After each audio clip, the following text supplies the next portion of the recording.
We had the COVID wipeout of like 2021 in summer, and that really put things into perspective of, yes, this is an amazing thing, but I also got humbled extremely quickly within 24 hours of like, my balance went to half within 24 hours.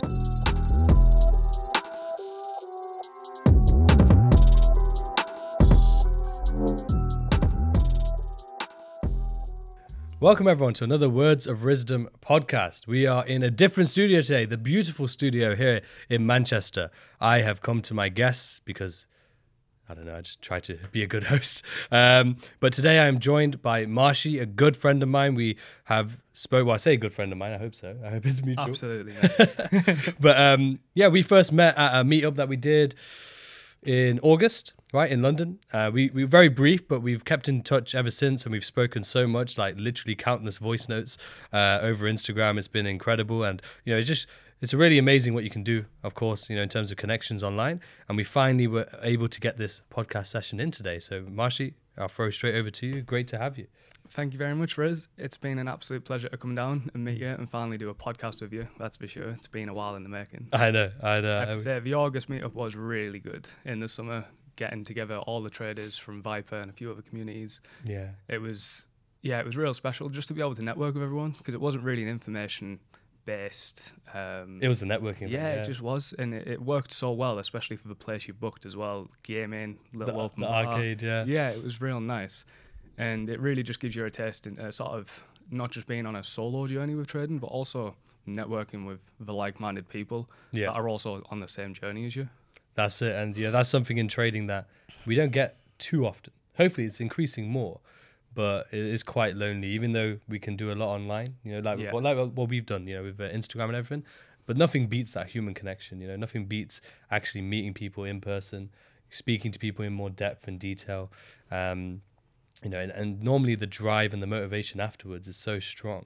But I'm really glad you came down, because it was a great day, and it's always like a chapter, if you will, like the meetups. Yeah. You know, and I know it was very difficult. I know the journey was difficult for you. Oh, yeah, for sure. Especially the trains and the delays coming from Middlesbrough. It was a journey and a half, honestly, but it was very much worth it, even for the brief few hours I was there. Got to meet up with Pat Frayne. Obviously, you've done a podcast with him as well, and Prince as well. Yeah. Two guys I've been networking with since pretty much I started my trading journey in Phantom. Sort of linked up with them. Was that the first time you met them as well? Yeah, so it was real nice to be able to not just meet yourself, but also meet people like I said, Prince and Pat, who are also a similar level, as well as we're all on that same journey, as well as I've talked to them for literally 8 months plus prior to it.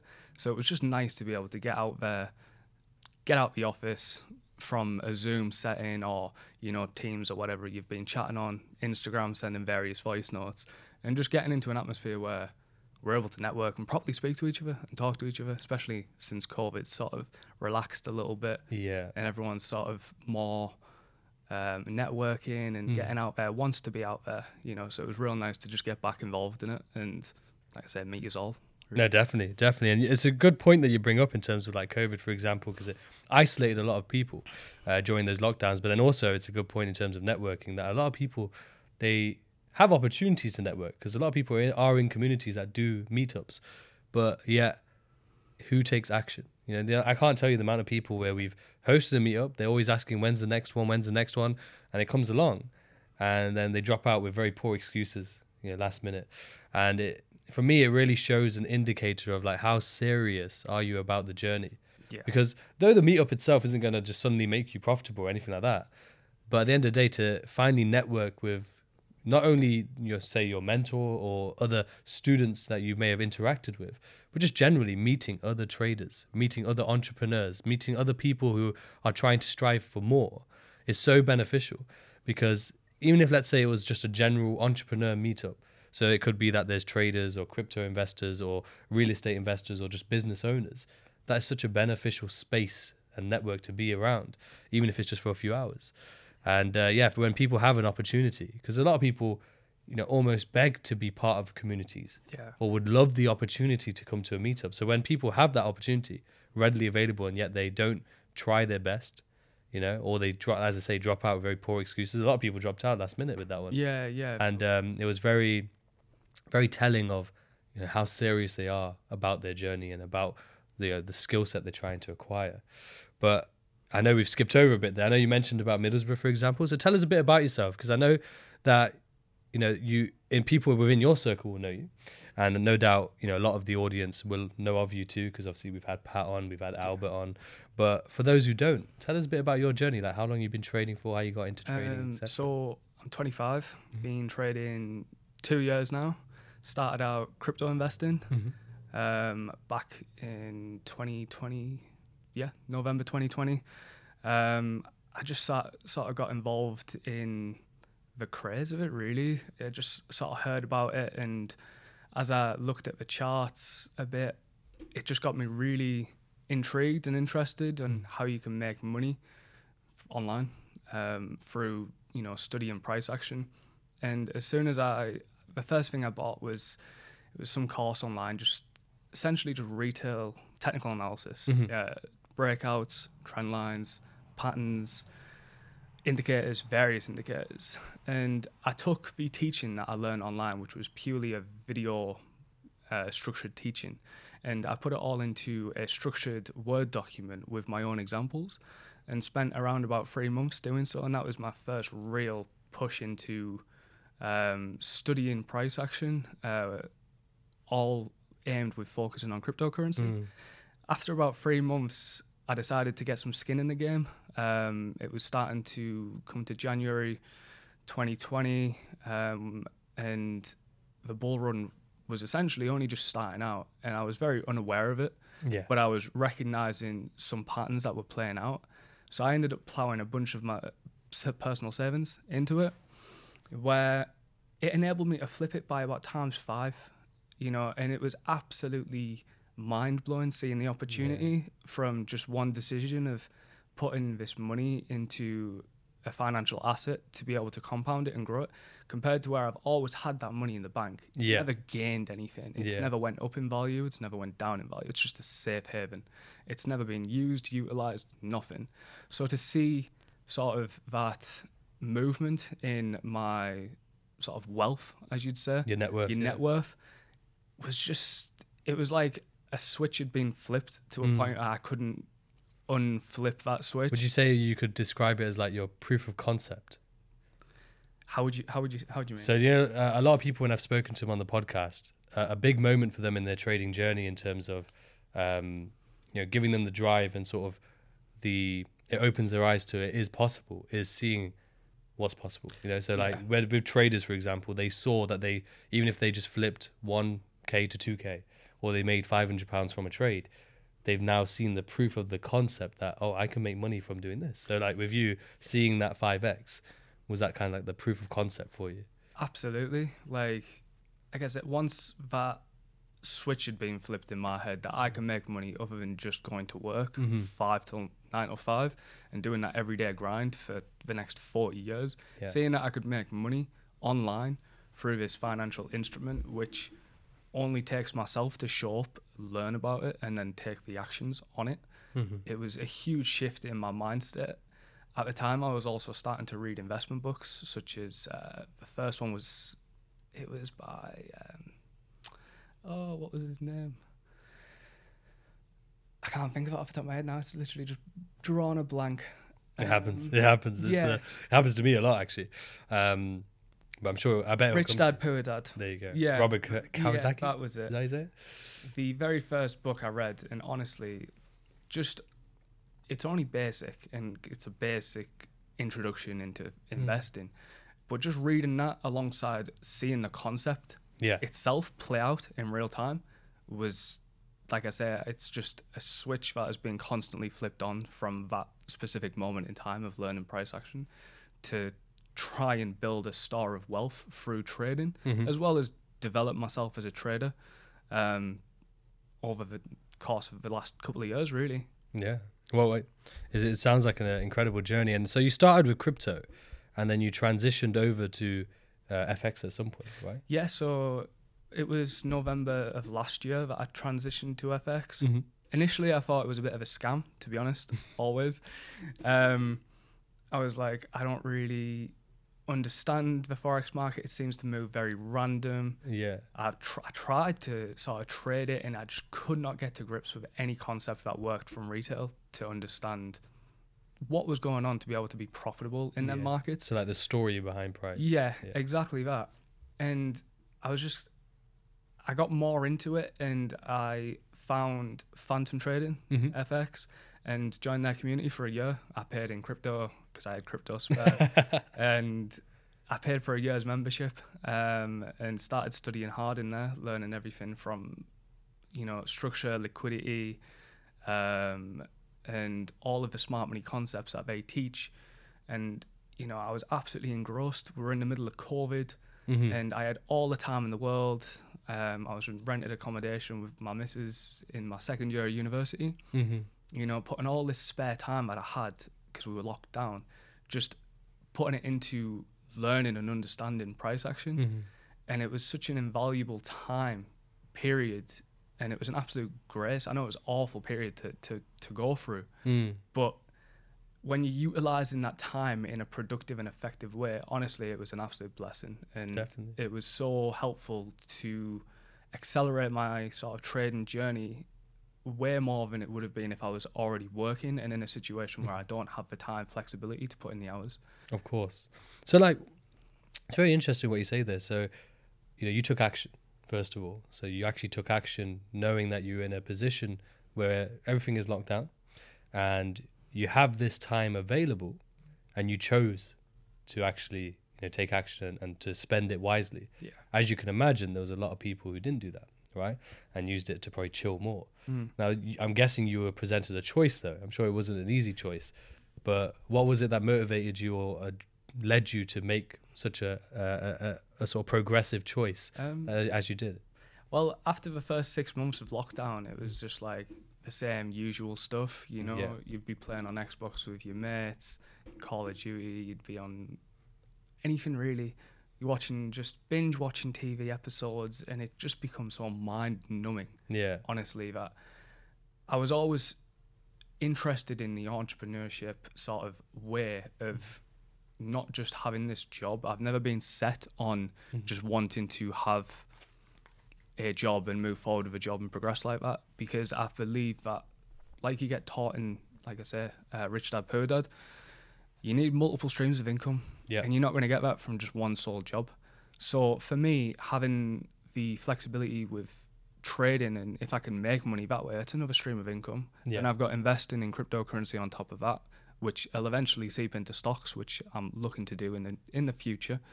There's no rush at present, but I was presented with the option to either continue to just waste my time, mindlessly just scrolling or binge watching TV, and I wanted to take some action. And like I said, I was building websites prior to trading. Okay. I'd built a couple of little websites through like Shopify and looking at like Oberlo to drop ship and stuff like that. But I was quite young and early in my days at that point, so as usual they just kind of like flopped. I didn't put the effort in to sustain any sort of growth, but I knew, from my attitude, I wanted to get somewhere. And with trading, it was just that platform where you didn't need a sale, you didn't need to interact with anyone. You could sit down at the charts just completely engrossed and understand that, the more time you put in, the more familiarity you get with technical analysis and the patterns, you can change your life just through the charts instead of having to sort of build up a business as such. I've seen the flip side of that as well.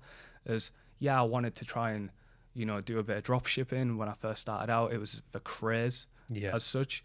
And it went from needing to rely on, even something simple like ads. You run up huge bills with ads, and that's before you've even made a sale. When I flipped on, understood trading a bit more, it was I didn't need to put any risk on. I didn't need to be in the markets until confluences were satisfied, and then I'd take that risk in that trade. And again, it's all on my own time, and it's all on my own terms, wherever I want in the world. So it just immediately, just them factors really engrossed me to constantly just pursue it, and I've just not dropped it since.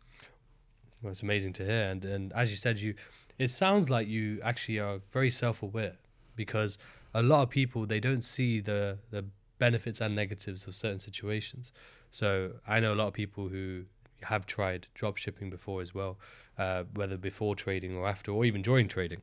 But they don't see the positive and negatives between the two, for example. But it sounds like you've experienced it and then chosen to see, okay, here are the negatives of business and entrepreneurship, and with this particular business model. And then you've seen that, yes, though it's easy for us to say that trading is easy, for example, right, in comparison to these other business models, because it's very independent. Yeah. But in terms of the blessing of trading is that, yes, it's a very hard skill to master, but if you're dedicated, if you bring the right mindset to it, it's one of the only business models and sort of ventures or journeys you can take where you can simulate everything before you even risk any money, right? So you can't really simulate a dropshipping store, While we can do a demo account and free trials, etc., and trade the actual market as it is live and do everything except for risking money, which we can't really do in business. You can't like open a virtual business, a demo business. No, as soon as you start a business, you're essentially, you're putting something at risk, whether it's your time, your capital, manpower, if you need any other person involved to help run the business. Like I say, advertising is so expensive nowadays, and it's absolute key to a business. Yeah. So if you don't have proper, genuine, natural growth in whatever you're selling, you're going to be paying a lot in ads, which is naturally going to bring your net profit down anyways. Yeah. So exactly. you've got to find that sort of that niche that works for you. And it comes down to like putting your absolute all into it. If you don't put your all into something, how are you going to succeed? And a lot of these drop shipping businesses that run niches, you find that they've got a niche that works for them as an individual, where they've got a lot of personal sort of attachment to what they're doing because they thoroughly enjoy it and have that passion for it. Whereas if you're just setting up a store because you kind of want to get rich, which I've kind of done in the past, I can't deny it. Yeah. Well, I've looked at niches that were popular, but it didn't resonate with me as an individual. And as a result, I just become disinterested and disengaged in the entirety of it because it was not something that I truly wanted to push. Yeah. Would you say it's similar with trading? Because I've always had the belief and mindset that anything you want to do successfully, you need to have some form of passion there. As you mentioned with the drop shipping there, if it's something that you have a personal attachment or enjoyment to, then you'll see, whether it's a niche or not, you'll have that longevity with it because you'll be willing to go through the hardships, be willing to go through the hard lessons, the knocks, the things that are going to allow you to succeed. Same with trading. Yeah. Right, the way I see it is that if you're not passionate about the actual skill set of trading, so not the money, right? And don't get me wrong, I'm not here to say that we can't do it for the money, because that's why we all do it, right? We want to have the freedom, we want to have the financial growth, of course, the income stream. But if you don't actually enjoy the skill set of trading and investing, then there won't be longevity there, because as you go through the losses and the hardships, what is it that's going to get you through it? Because just thinking about the money isn't going to be enough. If you have the passion for the skill set, so learning about, as you say, whether it's fundamentals, technicals, the story behind, having that actual passion for the skill set of trading is what's going to allow you to see through those hardships, get through those hurdles. Would you say that's been similar sort of in your journey as well? Absolutely. I mean, with trading, it's one of those things where, the opportunity that's in front of you is unlimited in capacity, it is infinite. The way an individual can look at a chart and perceive the data and perceive it based on their different strategy in a different series of, technical analysis it's mind-blowing. The opportunities, just on perception alone. But then when you combine it with, say, different financial instruments such as your stocks and crypto and your trade in Forex, commodities, you've got a sequence where you've really got unlimited opportunity. And I don't like to use that sort of phrase because you've got to pick the right opportunities in the market from high probability areas. It's not a case of where you can perceive an unlimited amount of opportunities at all times. If we want, everyone would be rich in that case. But having an understanding where price is fractal and you can perceive an opportunity at any one point, at any one time, in any one chart, it's absolutely fascinating, to be honest. And it hasn't gone away. That obviously money comes into it a lot because we're all doing it to escape the reality of just the working 9 to 5 life, which is a fairly average life, to be fair. And I just, it's just been a journey where it's just latched onto me, where I've just not stopped the passion for learning, because there is unlimited learning opportunities in these markets. Yeah.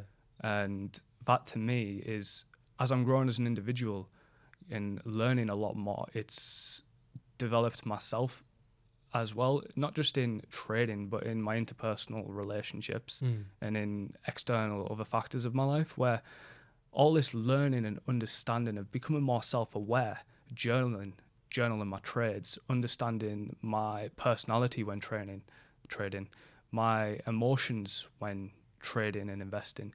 It's helped me understand a lot more about myself over the course of the last 2 years. You know, and if you'd have talked to me about 2 years ago, I was very introverted, didn't talk much, didn't like to stand out. I still don't like to stand out, but I was very much just in my own shell. Yeah. You know, I knew I kind of wanted, you know, more from life, didn't know how to get there, didn't really have the confidence to go out and grasp it and find out myself. But once I'd found sort of that trading and went in on myself with that journey, it's just really excelled many areas of my life, and it's been very fulfilling, especially networking and meeting the likes of yourself and other people on the same sort of journey. It's great to see, you know, it's great to be surrounded by like-minded individuals. Definitely. Because, you know, the saying goes, you are who you surround yourself with. You become who you surround yourself with. And I do think there is a very big element of truth to that, because environment is often a big factor in influence on your decisions, your behavior, you know. So if you surround yourself with the right people and put yourself in the right environments, you're going to thrive. Definitely. You know, but it can also be a curse if you put yourself in the wrong environments around the wrong people. Definitely. No, I couldn't agree more. And it's very interesting what you say there. And I've said it many times before in a similar way too, in terms of trading when done correctly.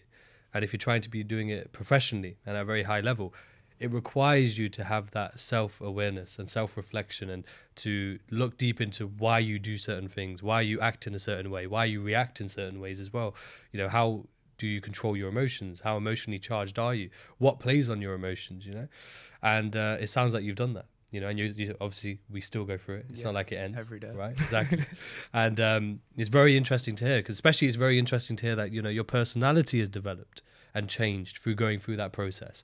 And it'll probably be very interesting for people to hear, because a lot of people, when we hear about trading, observe trading, or even people's just thoughts about trading, even if they're not involved, is just, it's get rich quick or trying to make money. And when it's so much deeper than that. And that's what people need to understand, is that trading is, and the investing journey is, so much deeper than just trying to make money. It's a major factor. It's an absolute rabbit hole is what it is. Exactly. Yeah, exactly. That's the best way to put it. Because it's so true, because it's kind of like, you know, that image we see where you're pushing the rock up the hill, and it's like, you know, technicals, and then suddenly you think you're at the peak, and then bang, it's like this whole new of a mountain behind the rock. Exactly, yeah. And it's so true that, yeah, the rabbit hole is a perfect way to explain it. But it's very interesting you say that, because again, a lot of people, they don't see it, right, or they don't realize it. And I think a lot of people hold back their growth and their success because they don't see the depths that they need to go to, and the depths they need to go within to actually excel and actually get that growth that they're looking for. Yeah, I think a lot of people don't have the initial commitment to get into a level of depth where they will find themselves experiencing that different personality that they're gaining, that more confidence, being a bit more self-aware. They don't have the initial, you know, get up and go to really dive into trading and technicals and understanding, you know, risk management. A lot of people I talk to are like, trading's so risky. You're essentially gambling your money. You may as well just go put, you know, the horses on at the bookies. And it's like, well, no, it's not, because I risk 1% absolute max per trade. You know, I've got a stop loss that automatically takes me out if it's invalidated my trade. Yeah. What I can gain on the flip side of that is 10%. It's 10 times what I put in. What other, you know, job or industry can you do that? there is not one single industry that I can think of that comes to mind, unless you're really, really successful on high level, where you can autonomously just take off money. There isn't any sort of industry that enables you to make the amount of money that you do in the time frame that you can make it with Forex, or even just trading in general. Because as we say, like, price is fractal, so you could be trading the 1 minute in line with a higher time frame understanding, and you could make 10% within 25 minutes, even an hour, and that 10%, depending on what sort of scaling you're at on your own personal account or your own funded account, it can be such huge. It can be a yearly wage for the majority of people. And it, as I said, it's intoxicating almost, because you want to get to that level, you want to achieve that level, but a lot of people just don't want to put in the effort to get to that level. They underestimate it, should I say, and they really only just scratch the surface with what's involved before calling it quits. They might start their practice with a lot of bad methodology, not using risk management, and they might get burnt straight away. And be like, trading is a scam. You hear it all the time. I lost a lot of money. It's a scam. You can't make money. But it's just the practices that they put in initially that have essentially led them to get burnt and have that perceived perception of trading is not profitable. It's a scam. It's really hard to do. It is really hard to do. But, the reward is so fulfilling and so huge if you get to that level. You just got to stick through it. Exactly. And anything worth doing requires sacrifice, It's like the saying, I don't know if it's an actual saying from someone else, but I took it from Transformers. It's, no sacrifice, no victory, And it's so true, because, like, it is hard to do. But the reality is, anything worth having, anything that will elevate your life and give you an above average life is not going to be easy. Because if it was easy, then it wouldn't be above average, because anyone would then be able to do it. But yet the reward of that sacrifice, of that hardship, is, for those who are passionate, of course, is so worth it, right? It's so worth it.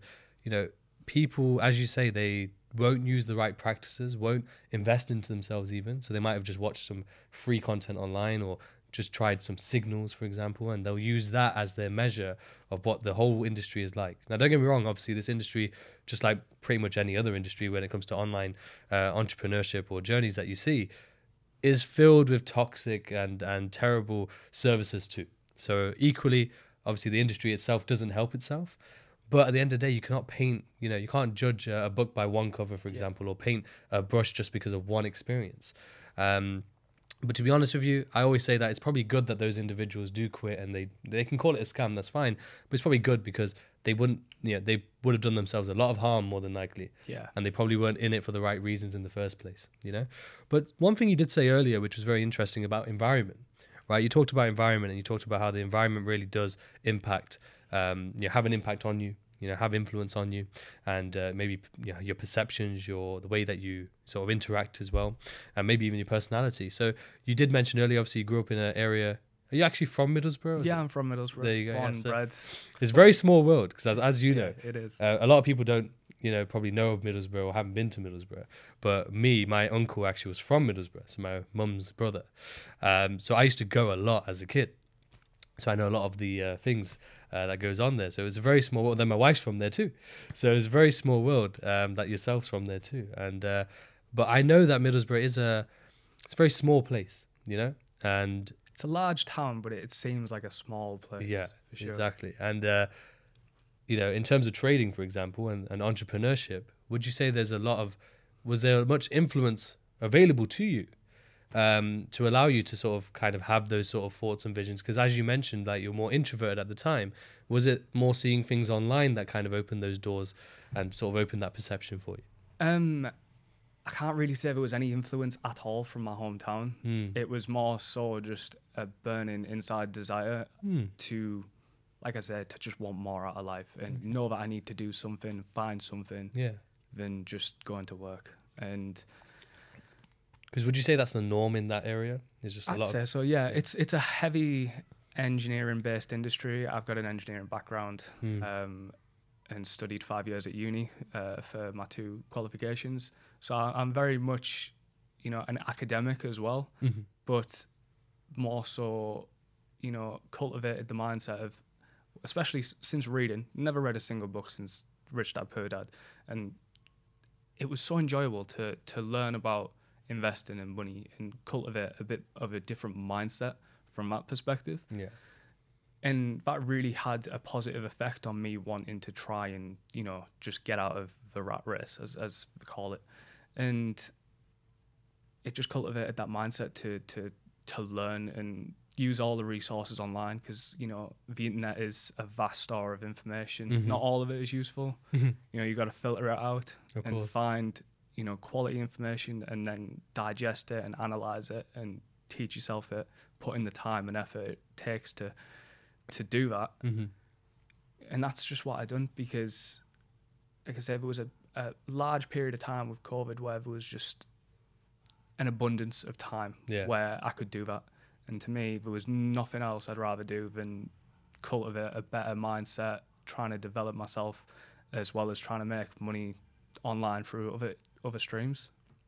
No, definitely. And, it's good that you did that. And again, it reverts back to you deciding, taking that action, especially when it's not easy, because you don't have that sort of direct influence around you to sort of be an example, if you will. So again, kind of relaying back to that proof of concept, you probably had to go seek that proof of concept and, have more faith in your vision and what you were trying to achieve. And, it's interesting you mentioned as well about university, because a lot of people in this industry, there is a sort of like tone, if you will, that going to university or college, etc., is that's the bad way to go and all that. So me personally, I didn't go there not because of that. I just didn't have something I was interested enough into to study. I'm not a person who's against education, because I know it's very valuable and very helpful as well, and even for the traders, right? If you have something that you want to study, I would always suggest studying whilst you learn to trade. I know it's not easy, and that's what the question leads to, is like a lot of people do have that struggle, right, where they have a 9 to 5, or they have, or the studying, and therefore learning to trade on the side of that, or as well as that, can be difficult for them. It is something that sometimes people use as an excuse, but it is a struggle, because obviously it does take a lot of time. Yeah. So how did you find managing, learning to trade and investing, and obviously the uni at the time, which now is 9 to 5 too? Yeah, so just, it always reverts back to it. I just had this grace period with COVID where, because I was in my office every day, university was on Zoom. Every single call, lecture, everything was just on Zoom. So, once I'd finished my sort of studies for the day and I'd caught up with my coursework, sometimes not caught up with it, I would focus on just getting my head into the charts, digesting some content, and just continually going at it every day, just chipping off something, covering a different aspect, getting the experience in a live market, especially when I had some skin in the game. It was an emotional roller coaster, especially while through university as well. You see your account grow and you're like, maybe I don't need to go to university for year 3. The questions. Questions are coming in where it's like, is this really the journey, the university experience that I wanted? Well, absolutely not through COVID. No, of course. Do I need to be here for year 3? And I mean, we had the COVID wipeout of like 2021 in summer, and that really put things into perspective of, yes, this is an amazing thing, but I also got humbled extremely quickly within 24 hours of like, my balance went to half within 24 hours, and didn't have stop losses because it was kind of like a holding position. And from that point onwards, I was like a bit more, it developed me and humbled me at the same time to understand, maybe it's not the best idea to get all euphoric and be like, don't need university, don't need a job, because at the end of the day, it's always a good fallback, and it's always a good fallback to have, a solid education as well. And that's something that's sort of been drilled into me from a young age. And with Middlesbrough being such a sort of an industrial zone, for me, it was engineering. I was always good at engineering, so that's what I went to study. Do I believe you need university to get somewhere?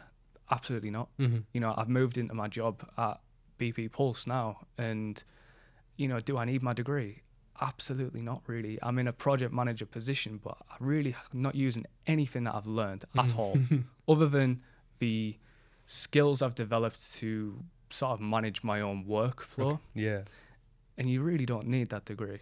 don't get me wrong, you will need it for a lot of industries, but I think a lot of the time it's so sort of like pushed onto the younger generation of going to uni to get somewhere. It's all that they hear though. You know, like when I remember being in is. college and secondary school, I remember that it was literally like get good grades because you have to get into college. No one said anything about here's another route, even if it Yeah. was some form of education. There was just never any mention of another route. It was purely you need to get good grades. And really, I think it really boils back to the system of like the schools want to have their good grades so that they can look better in the table of obviously the best schools, for example. Probably funding is part of it too. Same with then college. You know, you need to get good grades to be able to get into university. You need to write some form of statement to be able to get in. Yes, I don't even know. You see how bad I am, right? But you need Depends to on get the these many university. points, right? There's a point system as well.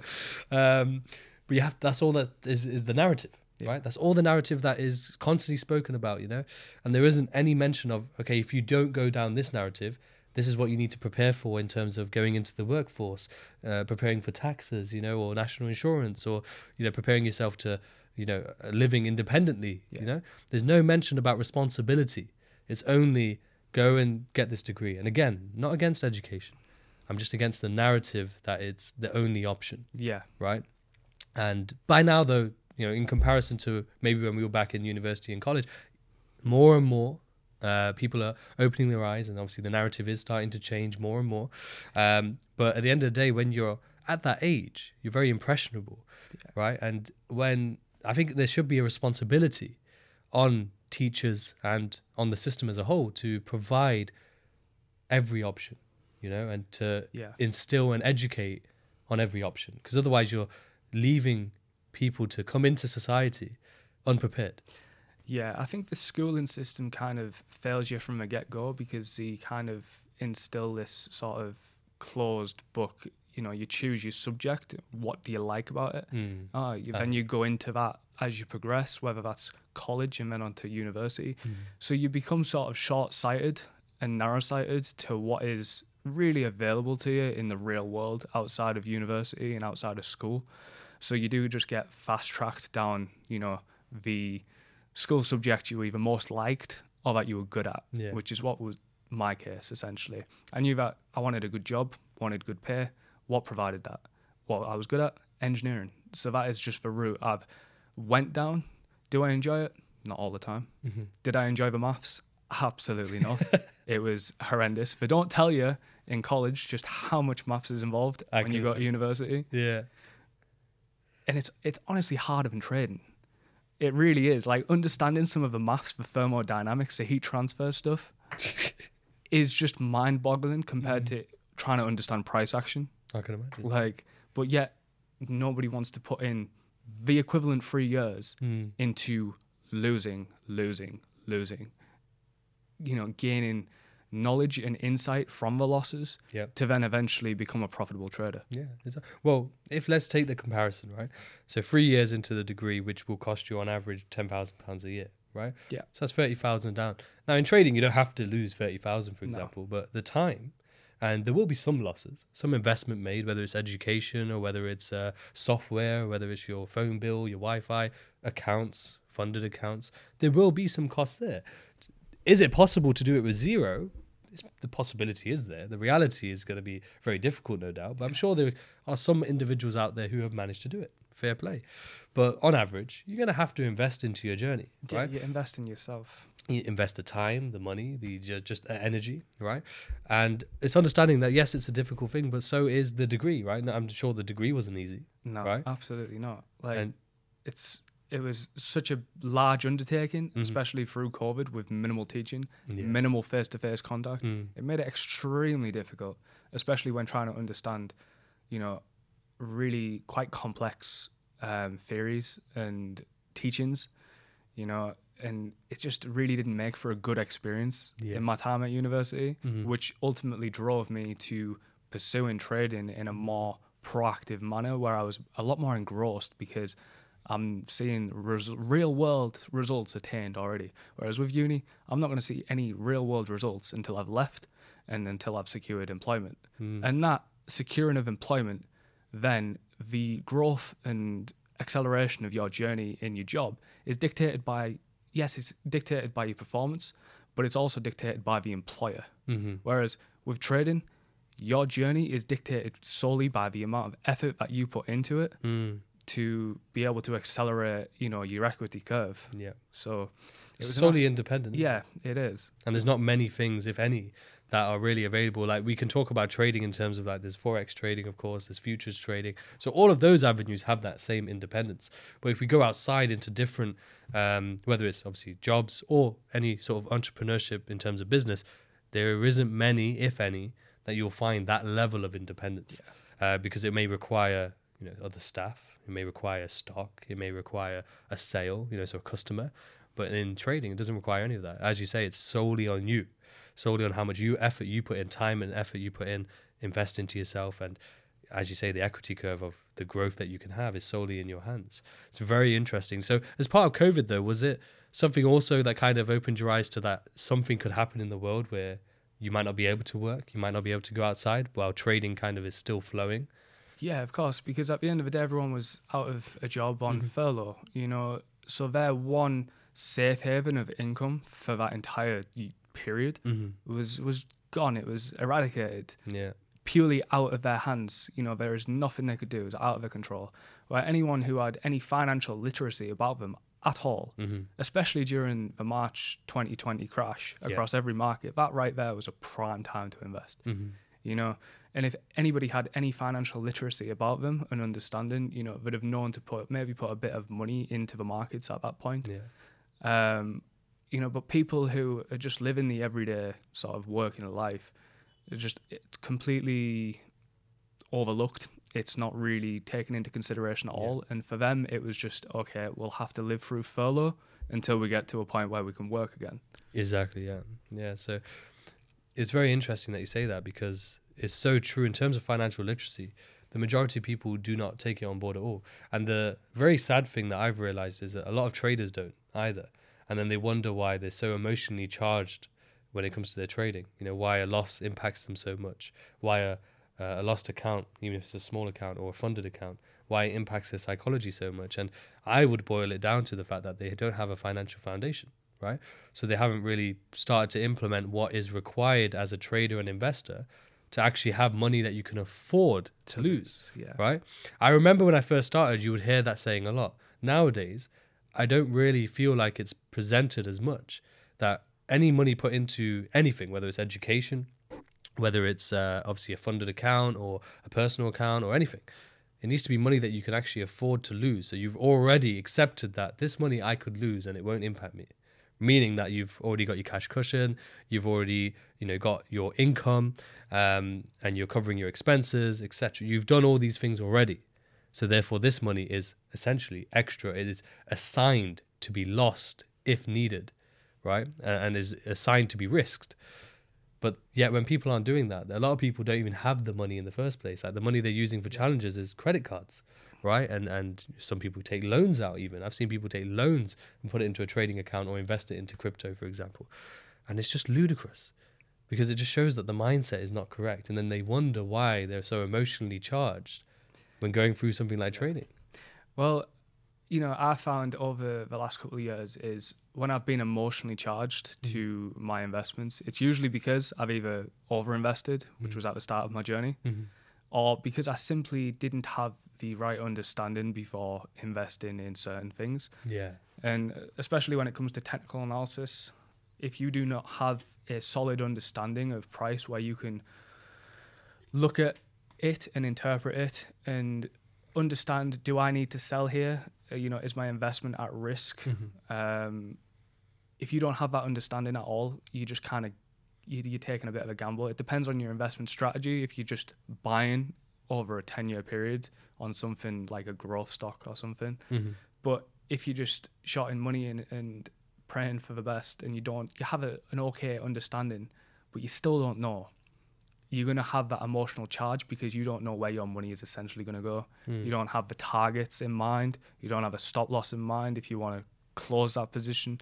So you're very emotionally charged, like a yo-yo back and forth. Yeah. And during that first bull run, I was like that. I went through stages of it and it was extremely draining. And in the end, like I was really quite happy to be out of it and not be exposed in the market.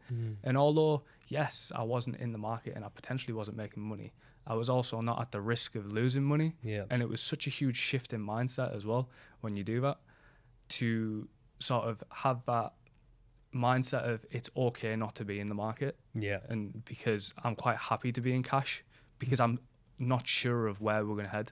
That's it. Well, that's what they say. They say that a position, most people think about, are you a long position, short position? But even just staying out of the market is a position. So your cash position, because you are protecting your capital.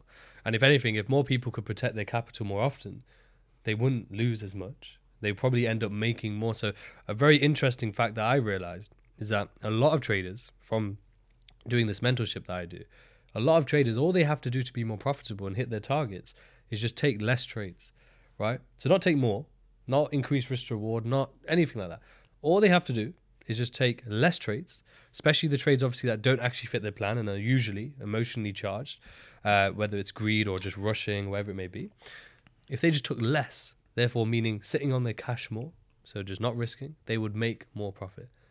Now, this is where I talk about to people that it goes against what society drills into us, which is you need to work hard and you make money, meaning really, for you to make more money, you would put more hours in. So the way we normally think about it in terms of business and in terms of 9 to 5, of course, is, hey, if I do 40 hours, I make, I don't know, let's say £2,000. Or if I do 80, I'll make £3,000 or £4,000, right?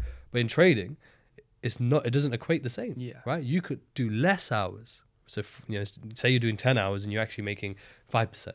You might actually be making 10% by doing less hours because you're taking less trades, right? Less chart time even, more freedom, but making more profit. Now, our mind, a lot of the time, they can't compute that. It can't translate that. Yeah. We got a warped perception, and that's where we have to, again, it goes back to what we were talking about earlier about doing the depth, learning in depth why we react in certain ways, why we think in certain ways, where were these thought processes, where do they stem from? Where were they instilled into us? How can I rewire this mindset? And it's very interesting that you say that, because it's so true that, our mindset dictates so much of what we do.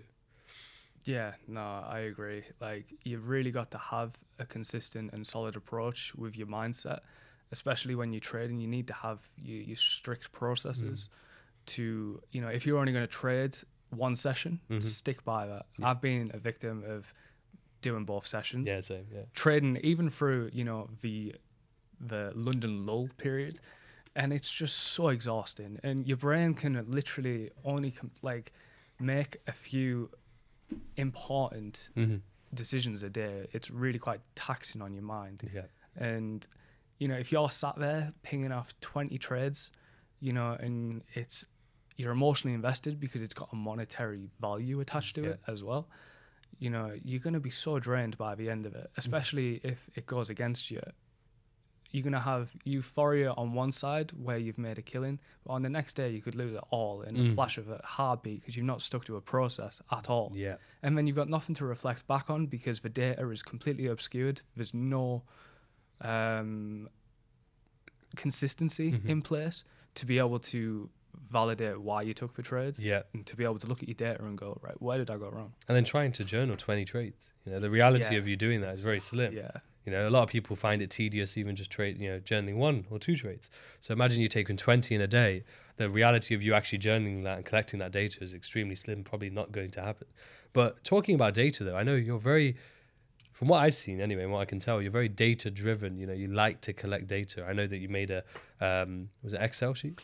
Yeah, an Excel sheet. Very detailed, very, so much data to be gathered from that. Is that something that you kind of naturally, in your personality, or is it something that you've seen yield results? Something that I've developed through my sort of analytical thinking through university, and from taking it from uni really, but also understanding that data is absolutely key, and being consistent in your approach with a strategy, and then having the data there that validates the strike rate and the performance of the strategy on whatever particular instrument or pair that you're trading. If I've traded multiple strategies and I still vary my strategy, because I'm still very much learning. I'm not set on a particular strategy. I've learned strategies from successful mentors who have implemented their strategies and passed funded challenges, but it just didn't feel right for me. Their trading system didn't sort of resonate with me to a point where I couldn't just sit there all day to search for this one trade to get me that win that was going to pass me the funded. It needs to, I think there's an element of, you need to find something that personally works for you and personally works for your eyes, and then really start to develop your data and test that. And I've been in a place, really, because I've only been in Forex for a year now, I'm still very much, at the very start of my journey. I've not rushed to go for any funded accounts. I've not actually ever started a full live one yet. I've passed around 6 funded trial challenges. I've failed countless times, but understand I'm developing a model or a couple of models for strategies that I'm learning and getting the data from it, deriving it, putting it into an Excel spreadsheet. I recently went on Etsy. Etsy is a great place because there is a load of sellers who sell Excel spreadsheets for loads of different things, portfolios, even just, trackers of your spending. And there's a lot of good ones on there for Forex. And instead of me sat there trying to, learn Excel more and develop all these amazing charts, it took a lot of time even to just do my crypto portfolio tracker. Crazy, yeah. And I've got good Excel skills, but for me, I could spend £15 on Etsy and get this Excel instead of spending countless hours trying to learn how to do it and then do it myself. So again, I invested in myself a little bit and my data gathering stuff and bought a spreadsheet from Etsy. So now I've been developing and gathering my data while forward testing and putting it into that. Obviously, I mentioned to you briefly that I've been using, it was only yesterday, FX Replay, and that's been really good for back testing. I've only given it 2 good tries now. But the data that you can get from it, as well as being a simulated trading view platform, it was just immensely valuable. Like, it really was.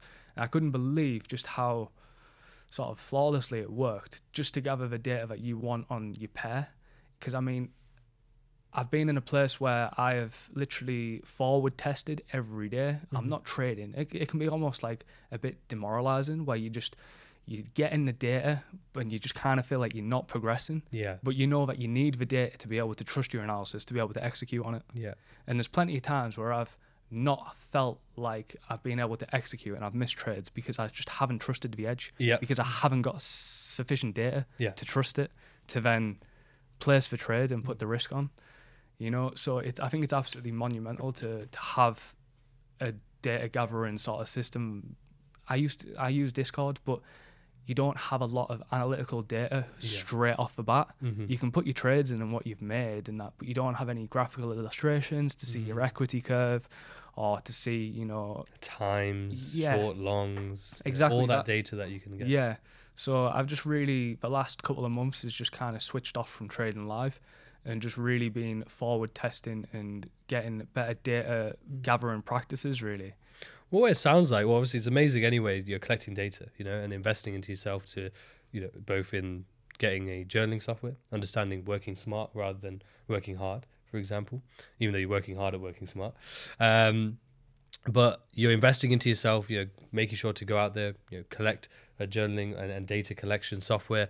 You're then actually investing into yourself and doing FX Replay, giving it a try, realizing that it gives you both what everyone always asks for, which is more data from TradingView, which I didn't realize. That when I remember you posted it on your story and I checked it, I saw this looks like TradingView. And then when we discussed downstairs, you said that they have a partnership with TradingView and they have 6 years worth of data, which is on the 1 minute as well. Exactly, which is crazy to me because I think why wouldn't TradingView just offer that anyway, But regardless, at least it's a service now and it's what people have been asking for. From the sounds of it, it's something that I'm going to check out and I'm sure that many others, now they've heard of it and heard the sort of a review, if you will. Not an official review, no doubt. But no, I've still got a lot of testing to do on it, but from initial impressions of, back testing yesterday, I was very much impressed because I've always preferred to forward test in live market conditions because I cannot stand back testing. TradingView. It just does not feel real at all. It's too much hindsight to it. And seeing the candles flick over like permanently, Yeah. I just couldn't grasp it myself. I wasn't a great back tester, so it always led me to forward testing the markets, which is a blessing and a curse because it can be a little bit hard to gather the data in the time frame because it's live. Whereas when you're back testing, you choose a specific time and you can just do that 10 times over. You can say, okay, month one in 2021 gave me this. But as you say, it's not a true reflection because of the way it presents. But then by the sounds of it, FX Replay creates that environment, simulates that live environment more efficiently. And therefore, and as you say, it gives you a lot of data as well, so that you can then collect for you. So this is what I love about innovation in our space. Like, as you know from Phantom, you know Blackwatch, right, Brian? So I had him on the podcast, and he's developed with the other guys Swift Journal, right? So again, I was saying to him, I love the innovation in the space, especially when it's more unique. So like FX Replay, very unique. It's a niche. It's a USP. Same with Swift Journal, for example, like automated journaling software. What is it? It's looking at the industry and realizing this is a tedious problem. This is something that's causing more work. This is something that people are struggling to do because of the work that is required. So how can we automate this? How can we fix this issue? And that's what I love about this space, that even with all the toxic and negatives that a lot of people talk about, there are a lot of positives in terms of people creating innovation, like Magic Keys and what's it called, Trade Assist, right? Again, innovation. People struggling with calculating risk, people struggling with calculating the spreads and commissions, people struggling with being able to speedily take profits and take partials and break even. Innovation, and those who do the innovation are rewarded greatly with obviously a great business, because at the end of the day, it's looking at an industry and solving problems, which essentially is what everything is. Even in trading, it's essentially looking at the emotions of the market, or the graphs are a reflection of us individuals as traders, and we get to again solve the problem of what's oversold, what's overbought, where's the pain being felt, especially as investors as well. And it's an incredible, to be able to observe the space, especially so I'm 6 years, this will be going into my 7th year now. So, to see the innovation from when I started to now, I also see obviously a rise in, not negatives, but like a rise in, the amount of information. And we talked about this just before the podcast. We were saying how it's a positive with the amount of information, of course, but there's also the negative because there's information overload. And obviously there's filtering through what is actually good information and what's not. But it all boils down to what we said earlier, which is just taking the action, actually trying. Because I feel a lot of people, they go for surface level, meaning that, okay, here's a video or here's one teacher. I'm just going to listen to their words and that's all. I'm just going to watch their video and that's all. I'm not going to try and use my own intellect, my own brain, and take action myself to actually study and understand, okay, does this make sense? Is this information that's helpful to me? Is this information that's true? Right? Instead of just surface, like, okay, this person said this must be this. Let me go try this. Let me just do exactly what they said, And it's very interesting because it always comes down to the people, like we know the statistic in the industry, right? Is that the majority of people lose. 90% of traders lose 90% of the money within the first 90 days. Exactly. That's the one. So it's like, if you don't want to be part of that 90%, obviously you need to be different. Right. And what is different than thinking for yourself, right? That's what it always boils down to, So if we go back to why we got into trading or entrepreneurship as a whole, it's because we want to live a above average life, right? And to do that, we have to think in a non-average way, if you will, outside the box. Exactly. And that's what it boils down to. And there's a lot of people who I think they like the idea of entrepreneurship. They like the idea, especially of trading, that independence and the money. But they don't know how to think outside the box. They haven't actually done that yet. Really, normally how those individuals get into trading is because of things like adverts and signals and lifestyle marketing. So it's still very much in the box. The thing is, we're never going to get out of the box unless they take the action and realize what's on the outside of the box. When you're just kind of in the same sort of cycle daily, every day, being influenced by the same people as well with their own sort of biases and their perceptions, it can have, a huge impact on yourself because it goes back to your environment and who you surround yourself with. And you shouldn't really be taking advice from anybody who's not in a position where you want to be in. Yeah. It really doesn't matter what their perception is. If they've got no experience or skin in the game as such, and you should just overlook that and take action yourself. If you really want to give it a go, take action. It's only you that's going to, you know, put in the time and effort. You're the one going to wake up and choose what you do today. And every decision that you make is going to have a different path almost of where you're going to end up with your day. And if you choose to get up late from bed, and when you roll out of bed, you shot Netflix on, you're leading one bad decision onto another bad decision, onto another bad decision. And you just repeat the same cycle and the same like self-pity cycle. You create a routine out of it. Yeah, exactly that. And it becomes a self-destructive routine. Yeah. And one that, because you've got a lack of self-awareness at the same time, is you don't have it in you to change anything about your day, to realize that one change, it can essentially have such a domino effect that you can be a completely different person in a year's time. Yeah. What's very true is like at the end of the day, there's no better time. So like this is being filmed. I don't know when this exactly will come out in terms of when it will get uploaded, but we're filming this literally a week away from New Year's, pretty much. Yeah. So, I'm not a big advocate of like New Year's resolution. I'm kind of against it in one way, in terms of like I don't agree with the mindset, but equally I also see how things like that, New Year's resolution or Monday, whatever it may be, can be a chapter point, like a closing of one chapter, starting of another. So I respect that, because for some people it might be like 2023 was the year I changed everything, because I changed my mindset going into the year. So I respect that. I respect that people can use that as a motivational factor. Should they? I don't think they should. I feel like, if it's something like, okay, January 1st, I'm going to start reading 10 pages a day. What's the difference between then and now? Yeah. Right? Even if you just start with 2 pages now and build up to 10, so that you're giving yourself the proper, time to get to that level, rather and it's than developing the habit as well, because the typical habit takes 60 odd days to, essentially become routine, where it's effortless and you can do it without questioning why you're doing it. And a lot of people just can't make for 60 days.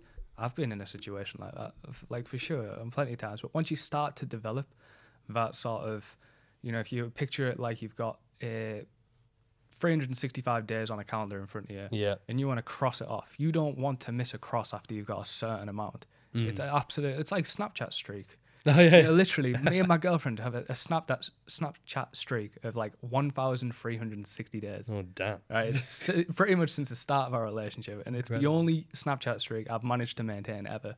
Right, and I'd absolutely hate to see it go. It means not like naff all in the grand scheme of things, but I'd be keeping it alive. I'd be crying if it disappeared. That's it. but it's true though. It's the same thing with anything that you do. It takes that certain initial period of time to really ingrain it into your everyday routine, and then it just becomes natural. But a lot of people just don't have that first 60 days in them. Yeah, exactly. What's very interesting with your example that you've used there is that, imagine, in the beginning, right? Well, not imagine, you were there, but in the beginning it was, you probably weren't doing it on purpose, but at this point there was maybe a little period where it became a point where it was like, I'm purposely trying to keep this Snapchat score going, for example, right? And then now it's probably just routine, right? Absolutely. But in trading, it's very much similar, in terms of being disciplined. People don't have, as you say, the 60 days in them.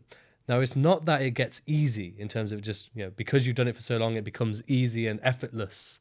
And I think that's where a lot of people have a misconception, right? Where they have an entry draw that makes sense to them. They have a mechanical edge that makes sense to them, a trading plan that works, and they've even got the results. But I've seen people where they have all of that and they think there's something out there that makes it effortless. And therefore they'll keep questioning, keep changing, keep going, when all they have to do is be disciplined, right? For that collection of time. And again, it doesn't become effortless, but because of the experience and the longevity, it does get gradually easier, more natural, right? Because you've collected so many days of doing it, day in, day out. 60 days might not be enough. Maybe it's 90 days. Maybe it's 120 for you. Maybe it's half a year. Maybe it's a whole year of doing it. But eventually it just becomes more natural, right? Your routine, still not effortless, right? Because, if trading could become effortless, I'm sure a lot more people would do it, But if you look at even people I've had on the podcast, right? The successful traders, it's the same thing. Like, they don't say it's effortless, but they say it's just become routine. Right. And that's where we talk about trading being boring in a sense, because you turn up and do the same thing. So how like we don't like jobs or 9 to 5s because it's repetitive. Yeah, it's mundane. Yeah, mundane. Yeah. But that's what trading becomes. Now, it doesn't mean that you don't get excited by trading or there isn't exciting moments. But in terms of your job as a trader and to follow a mechanical edge, whether it's personalized or one you've learned, whatever it may be, it's still mundane in terms of you turn up, you have that routine, and you're collecting, that Snapchat streak, if you will, right? But as a trader, yeah, you got to show up and put the consistency in and the effort in, because if you don't show up, your trade might present that day. Exactly. And, you're not there to act on it because you've let yourself down with the consistency. Mm-hmm. So you've got to make sure, as you said, to show up and put the effort in. I mean, I've been at the charts where I've just been completely disinterested. It's happened, like for sure, it's happened. But you've got to, on a series of a long period of time, you've got to make sure that you are consistent, because you're just not going to get anywhere especially if you're not gathering data and you're not understanding, an edge that is mechanical based. If you are flipping between strategies, you're going to find yourself in an absolute mess, because you're never going to know what's working and what's not working. Yeah. And your data is not going to show you that, because every trade is different. It's a mathematical model. Trading is. It's essentially, once you've proven that edge, you've just got to execute it every time it shows up without emotion, and it's going to play out as long as you've got the statistics backing it, behind it. If you don't execute every trade that fits your plan, you're not going to get the statistics out of it. That's it. At all. Because if you're maybe fearful that you're going to lose before you've even put the trade on, already it's going to affect the statistics of your mathematical model. It's all just probabilities, and if you don't understand the probabilities and just the general maths behind it, alongside risk management, I mean, people don't really understand when you say, if I aim for a 1 to 3, I can afford to lose 70% of my trades and still be in profit. And they're like, what? How? But it's just simple probabilities and maths. Yeah. And once you stack them together, it becomes a very powerful combination to be able to have an edge in the market. That's another one, kind of reverting back to what we said earlier about perception and sort of society and how it sort of indrills a certain perception into us. So like for us, it would seem absolutely ludicrous that we could lose yet win. Lose more but yet win still. It's completely ludicrous to us. Yeah. It doesn't make sense to us. In most other industries, it wouldn't work, right? If any. Right. So like, for example, if you take sports, professional sports, we talk about and refer to professional sports quite often in terms of trading as like it requires that same level of discipline, drive and self-belief, etc., and routine, and etc. But in sports, you can't lose the majority of your matches or races or whatever it may be and still win. Yeah. You could lose some, right? So it doesn't mean you have to be, undefeated. You could lose some, but it doesn't have that same probability and risk reward and edge, etc., that trading gives. So that again, it's about diving deep and rewiring those beliefs, those limiting beliefs that we, unconsciously a lot of the time have been given or planted into us just from a young age. And it's no one's fault. That's the thing. A lot of people try to then place blame. So and so, it was my parents or my teachers. But the thing is, it's like that is the society. That's the norm. Yeah. Right. So to blame anyone else who hasn't chosen to go beyond that norm, there's no reason. But it's just about, instead of going down that route, just focus on actually rewiring and changing. Yeah, no, I agree. I mean, as a society, it seems like, losing is almost frowned upon. And, we're sort of pushed in, even from just, anything in school. It's a bit of a competition in life and you do not want to lose. Yeah. But with trading, you've got to love your losses and learn from them at the same time. Yeah. And if you're not learning from them, you're not going to get anywhere anytime soon or anywhere in the foreseeable future, because you're never going to have that awareness of where you went wrong, especially when your emotions are involved and you're making emotional decisions in it. But I agree, like society has kind of been the whole concept of losing, people avoid it at all costs.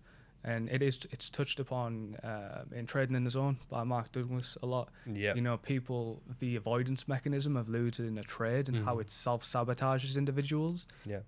It's one of the biggest issues in it does. Combating the psychology of trading and just letting the mathematics play out and letting the edge play out. That's it. Well, it's like, again, referring back to that same book, it's actually accepting the risk. Yeah. So many Before people. you've placed the trade, Exactly, accept that you don't know that, yes, you've got a probable model, this is potentially going to go long or short, but you don't know exactly what it's going to do. And you just got to accept it from the get-go that if it goes against you, it's just what it is. You've got another trade behind you that potentially is going to come next in the sequence, and that could be the winner. And when you're taking a 1% risk and you're even making 3%, you made 2% on that. Well, you learn it in sales. It's very interesting. You learn in sales that, it's it's probabilities. It's just, out of 10 calls, maybe one is a sale. So the first 9 might say no.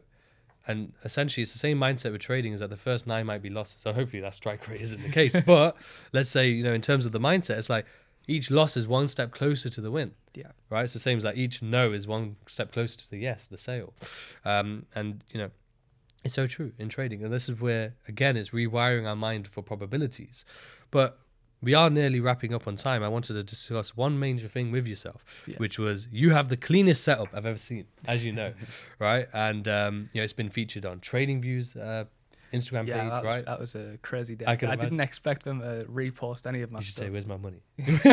Where's my money? I didn't even get tagged initially. That's terrible. Honestly, these people, they're vultures on socials. But it's incredible. Like, your setup is absolutely incredible. And I've discussed with you already that you should have a service of charging people to create setups. And I've said to you, I've just moved house and I will be calling you. I'm not even joking. We will do this. Yeah. We'll go to IKEA. We'll get all the supplies. Do a bit of online shopping as well. That's it. I'm ready, honestly, because I don't have that eye as much. My wife might have it maybe, but I don't have that eye as much in terms of like aesthetics. Even when I take a picture, I'm terrible. Like, I don't have that aesthetic eye. But I respect that especially as traders, and especially just generally of people who use an office space very often. If you spend a lot of time somewhere, you need it to be aesthetically pleasing and clear and calm, and it's only going to filter into. So if you've got a chaotic space, I imagine your trading and your mind is going to be chaotic when you're sat there. So how much was that something that is just you naturally? Was it something that I know we've discussed previously, but was it something that you kind of just started piecing together, or was it something you mindfully did on purpose? Yeah, so I had, through COVID, obviously in the office space I had wasn't a computer, it was literally just an iPad and writing notes from Zoom, and it was an awful experience. I can imagine. So I fully invested in sort of my setup, done some research first. It was Carby desk setup from IKEA, and I seen loads of YouTubers setting them up and they looked so nice and clean. And that literally, I just went online shopping and I just went on a frenzy. Bought everything that I needed for a Carby desk setup, bought a nice 34-inch widescreen monitor, because I already had my MacBook, which was just barely getting used because of the fact that I just didn't like working from a laptop, to be honest. But as soon as I'd created that space, that environment and desktop setting, it enabled me to not just get better with uni, it enabled me to then really start my journey with trading. Yeah. Because I was learning a lot more through having dual displays, having a space to sit and study instead of just being on a laptop in a front room with a TV on in the background and distractions around me. It just created that space to enable me to really just progress with the utmost focus, essentially. And my setup has been sort of a development over the last couple of years, really. It's not went like that overnight. It's literally been just me like, that's quite nice. I need a monitor upgrade. I'll be doing some research around what's the best monitor. I wanted to see a lot of price action. So I didn't really want a multi-monitor display with the complexities of setting it up. So I went with the 49-inch ultra-wide. Unbelievable purchase. Does come with its flaws. It is a bit narrow. Yeah. But as I've been developing the setup, it's just little things to come to mind, like what can make my life easier having it in this environment. What is going to be an investment for myself, because every purchase that I make for my office is almost like an investment decision. Of course. I base it on what productivity am I going to get from this. It's for your business, isn't it? What am I going to get out of it if I buy it? And it was the same with, I recently bought like a mic setup and a webcam streaming cam because I didn't have them and I wanted to start pushing a bit more content in the future. And it's just future-proofing my setup, essentially. Like, I do not need it in the immediate right now. Yeah. But I've got spare capital aside where I can invest in myself and my setup as well as for work as well, because I use webcam so much. Yeah. And it's just been that development of how can I make it better? Just little bit by little bit. And when I got the nano leafs, that made it so aesthetically pleasing. Like the lighting really changed up the space, and I was so happy. I put them off for so long because they were like £180 or something like that. Yeah. I was like, begrudge paying that for a set of lights. But honestly, it just worked wonders. And I appreciate the comments as well on the setup, mate, and we'll definitely get yours set up. Oh no, always, sure. man. Honestly, I was saying literally our next guest is coming up, and he said, you know, he didn't realize there was another guest coming. I said, oh yeah, no, it's Marshy, and sent him your page and said the cleanest setup ever. And he was like, whoa, that's a clean setup. You know what I mean? Like, no doubt he was going to speak to you about it as well, because it's something we all crave. You know, as traders in particular, we always talk about having the best setup. And we'll just finish up on this last question in terms of the setups. Is it a myth that you require a lot? I would assume it would require a lot of money to create a nice, aesthetically pleasing. Now, don't get me wrong, no doubt, as you've upgraded over time, it probably, if we were to calculate it all, might be a large amount. But would you say it's necessary, or can it be done on a budget? No, it can definitely be done on a budget. Absolutely. Like, I went balls to the wall with my monitor and everything, because I just future-proofed myself. I had the means and the funds, and I didn't want to buy twice over, so I just future-proofed it all. But absolutely, you can have a great setup on a budget. There's plenty of stuff out there that you can build a good setup with, and there's loads of content that you can use. You go on YouTube, and there's an abundance of people doing desk setup videos. You go to Reddit, and you can go on battle stations. You know, that's a huge sub on there for being able, and that's how I started. I was going on there, and I was like, these are really nice. I was like, I got nothing at the minute, but I'm definitely going to get myself to them levels. And I'm at a point where, you know, I've posted, and, you know, being able to sort of have the recognition as well, it's been great. Oh, 100%. Yeah, it's nice. Like, it's well deserved, man, because again, we have to refer back to is taking action. You know, it's like, this is the interesting thing. So, you know, you've mentioned sources that people can use to do this, but people won't, because they're lazy. Like me, I'm lazy. You know, I'm lazy. You know, that's why I'm willing. I've been saying to you, hey, I'm going to use you, and we're going, you know, charge me for it, and this can be the service that you do. You know, and no doubt about it, there's going to be people out there who will watch this and be messaging you saying, oh, I want you to, could you do that for me? Could you do this? Could you do that? And it's very interesting. It just goes to show that, like, as you've said, you can go and do it yourself. Yeah. But, no, absolutely. There's loads of education out there. It's not hard to set up a desk setup. I mean, literally from my MacBook to my ultra wide was one cable. Like, it doesn't take a genius to be able to set up what I've set up. It's literally just a jigsaw puzzle that you put together over time. And anyone can do it. So if you're trying to set up a setup, just go for it. All right. Hey, that's the best way to wrap up. And honestly, it's been a pleasure to have you. I know we've been trying to do this for a while, and no doubt we'll do more, you know, in the future. And it was a great conversation, man. Honestly, it was great to have you on. So thank you for coming down. It's been a pleasure. Yeah, definitely. And I'm excited for the future. But everyone, that wraps us up for yet another Words of Rizdom podcast. I want to just say one big thank you to everyone. At this point, obviously, you know, by the time this comes out, hopefully we've grown even more, but we have hit 5,000 subscribers on the channel to end the year out. And it's all thanks to your support, you know, and the amazing guests like Marshy as well, who, you know, come on and they share their value, share their journey, and are very open books. So appreciate everyone's support and everyone's kind comments and subscription and like everything. It means a lot. And hopefully going into 2023, not hopefully, we already know we're going to hit new levels. And, you know, it really helps as well to get bigger guests and to be able to open the door to more people too. So, you know, huge thank you. And I will catch you on the next episode.